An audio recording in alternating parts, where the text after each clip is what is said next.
কোনটা মিলার জন্য তো বলুন না এটা গ্রেসটা কাপড় আছে কি এইটা কাছাকাছি বের হয়ে যায় পরে আবার উনি এই জায়গা তো তোমার না পুরো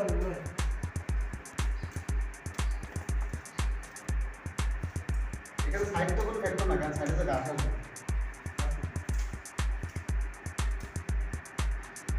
কেমন তো হ্যাঁ ওটা তো একটু দূর থাকে এটা তো একবার কাছাকাছি দূর রাস্তা তো কম লাগে না রাতে না তো একসাথে আমি দিলাম আমার কাট পিস এটা আমার কাট পিস আগে আমি এটা থেকে ব্যবহার করছি আর এটা আমার এখানে বসাতে হবে নাকি আমার এখানে বসাতে হবে না কিন্তু আমার এটা কাট পিস আমি তো বসাতে হবে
এখানে ওই কাজের ব্যাপারটা কি উপরে যাই বা এত বেশি অবশ্যই গাড়ি এখানে অনেকটুকু নাই তাই না এই অনেকটুকু সাদা অনেকটুকু মাল্টিকুলার যদি আমার বক্স মানে